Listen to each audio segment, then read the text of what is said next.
कहेंगे उतारिएगा।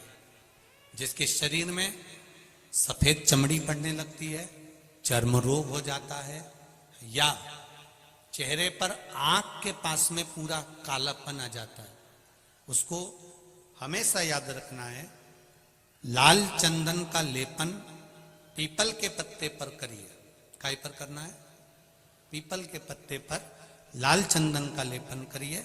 लेपन कर कर सोमवार की अष्टमी के दिन उसको लेपन कर कर वापिस निकाल कर शंकर भगवान पर उसका धीरे धीरे त्रिपुंड बनाकर लेपन करना प्रारंभ करिए। जब आप त्रिपुंड बनाकर लेपन करना प्रारंभ करें, उसके बाद उस चंदन को जो सोमवार की अष्टमी है तब निकाल कर लिया है और निकाल कर लाकर उसको डब्बी में रख लें। उस चंदन का प्रयोग चर्म रोग के स्थान पर थोड़ी थोड़ी मात्रा में करना प्रारंभ करें, पानी के साथ मिलाकर। परंतु उस चंदन को केवल 6 से 7 दिन में प्रयोग करिएगा, ज्यादा नहीं।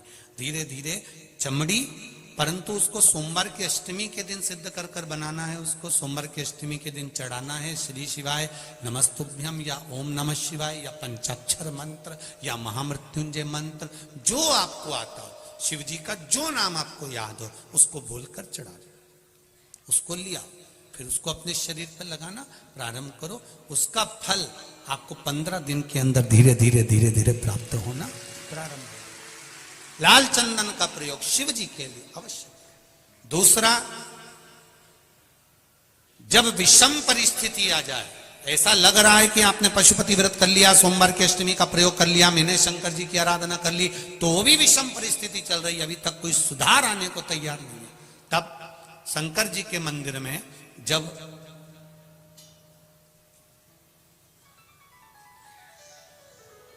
बेलपत्र चढ़ाने के लिए आप जाएं, तब प्रयास करिएगा कि बेलपत्र को, अशोक सुंदरी का स्थान सबको मालूम है ना? बोलो, जम के बोलो जरा, मालूम है सबको? अशोक सुंदरी वाली जगह पर बेलपत्री को डंडी वाली जो जगह है जहां से पानी बहकर जाता है उधर रखना। उसी बेलपत्री को वापस उठाना है। शिव जी के शिवलिंग पर जब बेलपत्री रखो तो डंडी का भाग, आप यहां बैठे हो तो डंडी का भाग पीछे की ओर होना चाहिए। शिवलिंग जैसे ये है तो डंडी का भाग पीछे की ओर, उसको रखकर 7 लोटा जल भगवान शंकर पर समर्पित कर दीजिए, अपने भाव को रखते हो। अगर विषम परिस्थिति चल रही है, आपने पशुपति व्रत कर लिया, सोमवार की अष्टमी का कर लिया, उसके बाद भी कार्य नहीं हो रहा, अटक रहा है किसी कारणवश, कोई फाइल मोटी है, थोड़ा समय लग रहा है, तो 7 लोटा जल का प्रयोग करें। धीरे धीरे 7 लोटा जल शिव जी को बाल्टी में भरकर ले जाएं अपने घर से।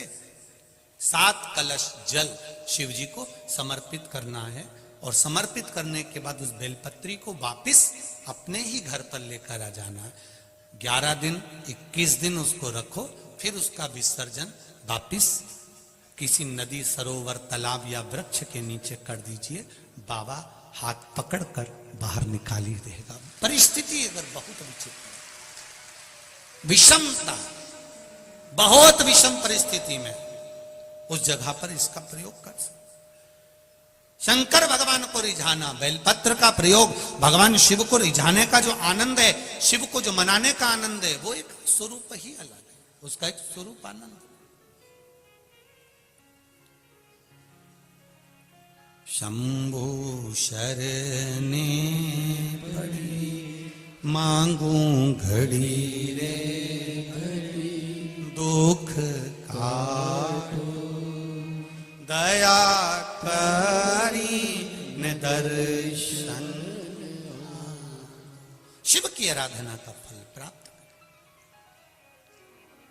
भक्ति प्रबल होनी चाहिए। चंद्रदेव की काया ठीक हो गई। आज दक्ष प्रजापति की सभा लगी है, शिव जी जाकर बैठ गए, उठ नहीं पाए, नमन नहीं कर पाए, प्रणाम नहीं कर पाए, देख नहीं पाए।